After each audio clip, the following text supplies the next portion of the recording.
guys going down. It'll be Brian Voss and Tommy Jones. Some spectacular shot making, folks. You're going to want to stick around. These are some of the best trick shots you have ever seen. It's on the way from Denver. Welcome back, everyone, to the base of the Rocky Mountains, the Front Range, where the sun shines 300 days a year. How about the start for Wes Malott, his second .299 game of the week here in the Rockies. He's by Patrick Allen, the reigning player of the year. Healy Jr. and Mika Koivuniemen are coming up in the second semifinal. One of the great aspects of our PBA broadcast here on ESPN, the Skills Challenge. It's so much fun to watch. We've got a great matchup here between two fantastic right-handers. So who will try to unseat Chris Barnes as Skills champion? He won it last year. It's Brian Voss, Tommy Jones, round of 16 match here from Tulsa. Jones coming off another victory last week. Has he ever been hot? We're going to try this. All these older guys, they throw it through the chair because they're all real accurate. You know, the rest of us don't really look at anything. We're going to throw it over it and see what happens. I'm not sure Brian Voss likes the idea of that, Randy, one bit. Can you say dislocated shoulder? Wow. Over. Strikes. Incredible shot. That is sick. And Brian Voss knows he's got his hands full. Yeah, this looks like it'd be real painful. Tommy Jones, 20 years younger than Brian Voss. Not only does he make it over the chair, but he strikes. Talk about loft. Don't hurt yourself now. Shut up. Let's see if the 47-year-old can match it. He's a little hesitant. How many steps does he need? Oh, God. Over. Pretty good effort. 2 in the 5 stand, and Jones gets his first strike. 3 strikes and you win the match. I got to be honest with you, Dave. I'm surprised BV got it over the chair and almost struck. Pretty good effort. All right, we're going to try to throw it through our legs for a strike here. This is a difficult shot because you've got to spin the ball between your legs like a basketball player would to try to get it to the pocket. Is he going to hook this thing? Yes, he is, and apparently these guys have a lot of extra time on their hands. Look at that wrist flick. Look in the nose. Brooklyn strike. Brooklyn. Ninja swing out. I'd be lucky to keep this on the lane. Tommy Jones, the revolutions between the legs. You see the ball rotating, and he gets lucky carrying the Brooklyn strike. And look at how far left he was. This is just like Plays the big hook. hold and pray. Can BV match it? Oh, that's butter. It's hooking. A little too much. He'll get 8 pins. Another strike for Tommy Jones. He leads 2-0. One more strike, and he wins the match. That's a tough shot. You know when you're playing horse and a guy keeps canning 20-footers on you, you finally get your opening. What do? You go to the offhand. Got to go left. Southpaw shot, 7-pin. Brian Voss. Perfect. Man, did he make that look easy. That's right. It gets better, believe me. Brian had good appearances last year on the Skills Challenge. He was fun to watch. Remember now. Throw a knuckleball. Exactly. Now you put my fingers in first.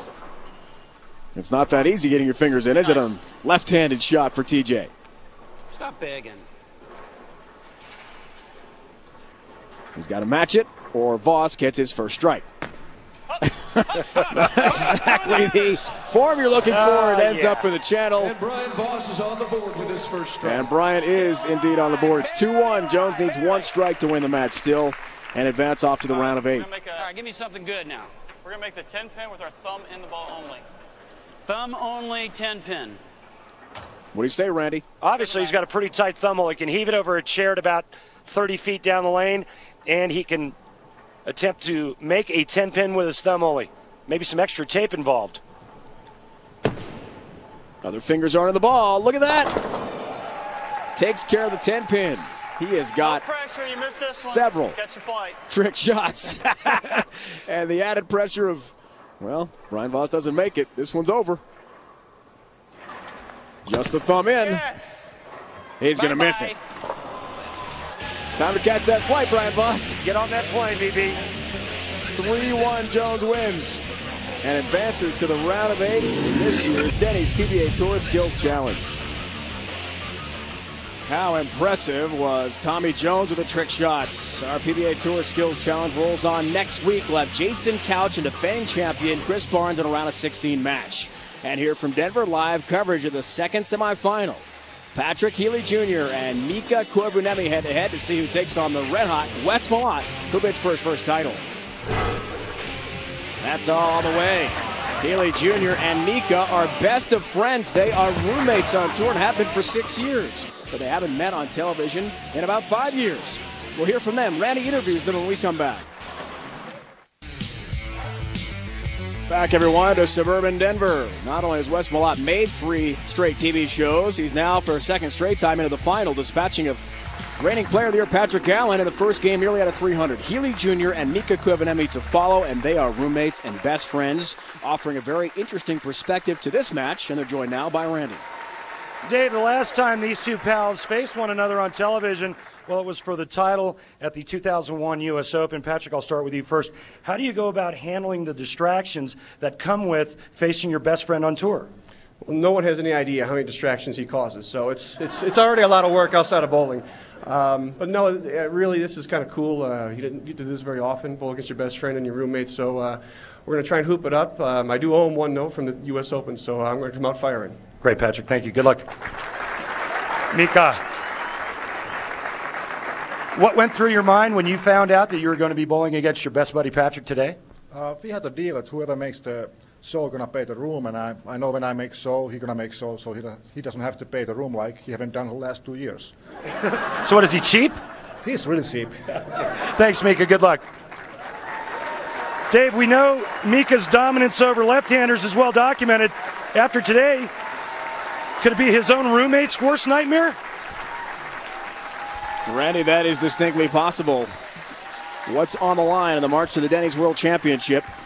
And at the end of our season, the second to last event, you see Wes Malott, as we mentioned, first time in his career, has a lead in the points list right now. Tommy Jones, who won in Japan, won last week, has been incredible on TV, is second, and Patrick Allen, the reigning player of the year. You saw him in the 5th slot. That was heading into today. Here's Patrick Healy Jr., first time on TV, a long time for him. Last year's Masters in Milwaukee. 10-pin. In warm-ups, I saw Patrick Healy Jr. using an extremely aggressive bowling ball, and it looked like he had a really good line to the pocket.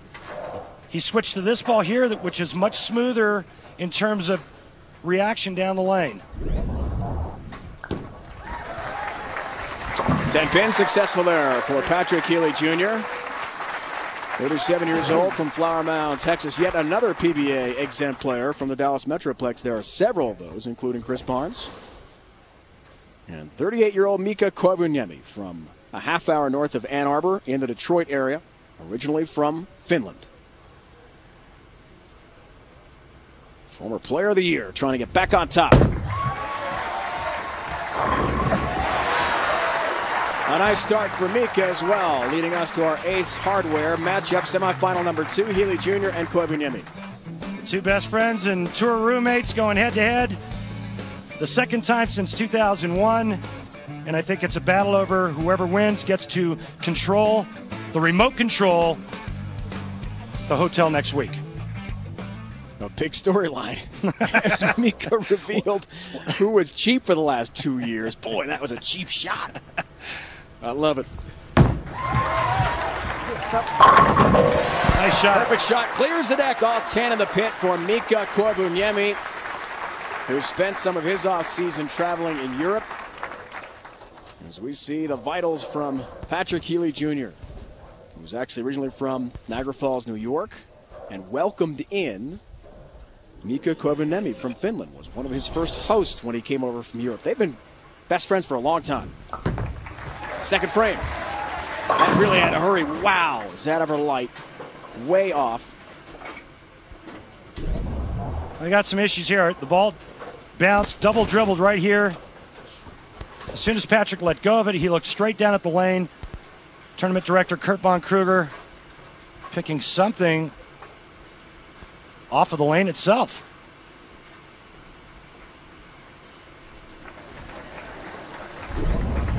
Well, Kirk was over a moment ago to remove something off the lane. Indeed, a Hard to tell from here what it was.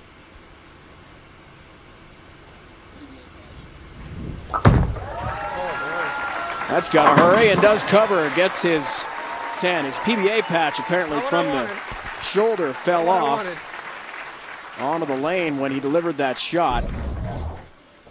But a nice cover on his washout ball.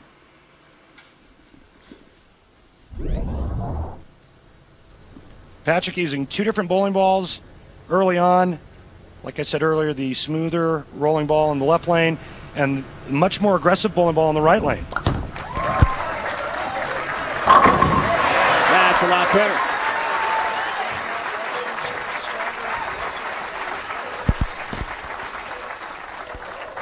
He'll try to rebound. He told us last night he was going to try to treat this match with his best friend as just another outing on the PBA Tour. But the pressure is much greater. Mika's up 14, chance for a 24-pin lead, and the turkey. Wow. Perfect shot.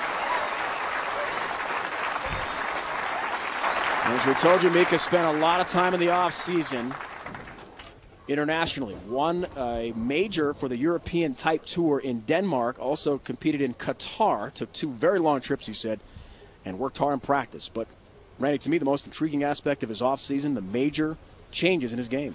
The overhaul. I mean, you could see it. It really showed up on this pattern. All the players I talked to this week said you had to be real soft. You really had to try to hook it. And that's not Mika's forte, but you know what? It's exactly what he worked on during the summer. And right now, he's perfect through 4 frames. Well, Malat had the first 11, and now the front 4 for Mika. I think what's interesting